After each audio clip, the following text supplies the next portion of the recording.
say hello to my little friend.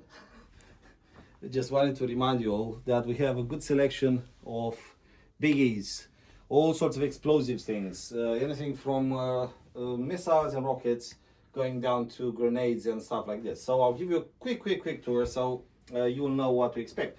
As you can see in this corner, there's a lot of missiles, some practice missiles, rapiers and things like this. You have the Sea-Cat missile, and if you come with me, I'll show you some very interesting Malyutkas. These are the first Soviet anti-tank rockets that were designed and used. Actually, I think they are the first ones ever designed. They are nicely mounted, so you can have them in your house. It's a cool thing. Come with me and I'll show you a few more things.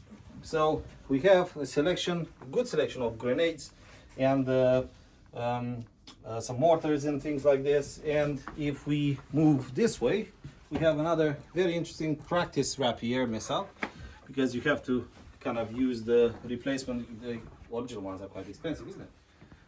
Then we have a range of mines and hand grenades, and we have here some mortar shells of different types and shell cases from various rounds, some explosives, some like armor piercing. And here there's a very good selection of rifle grenades, all from the First World War, all quite different and interesting.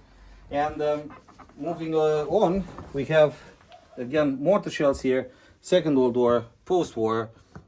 These ones are German ones, they are in the original case, very interesting. Probably these are my favorite because they are all types of fuses that are used for artillery shells, and they can predetermine the various things when you fire that particular shell. So like the distance and the time that takes for the projectile to explode. So for example, maybe you want to kind of explode it about the trench, or maybe you want it to touch the ground and get in the ground for, like, you know, a particular kind of distance and then to explode. So they fulfill various roles. And obviously we have all these types of ammunition for various rifles and such. And my favorite is actually the British grenade number 1. So this is the first type of British grenade that was ever used in the First World War. There's not many out there. Probably the Imperial War Museum has one, and might be another dealer who has another one, but that's pretty much it. Obviously the wooden part has been restored because that was quite damaged, but most of it is here.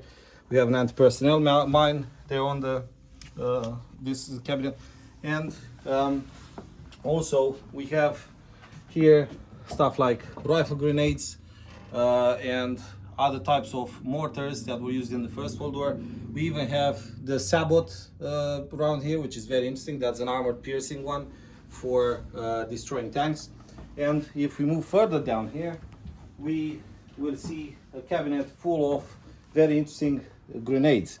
There's all sorts of types. On the top here, there's some K98 rifle cleaning kits, which if you have a rifle you may use. But here are all types of Mills bombs, and also some which have been sold for charity purposes. They were like money boxes.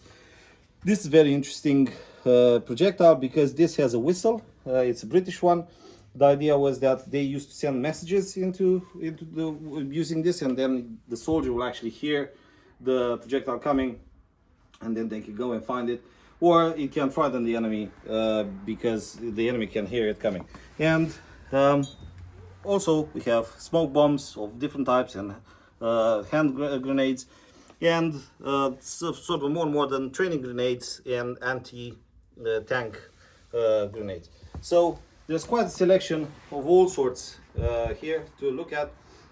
Please visit the website or come down to the shop and have a look at all these highly collectible pieces.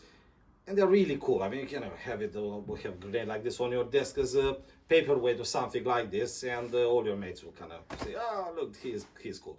So pop in the website or in the shop and get your explosive. See you later.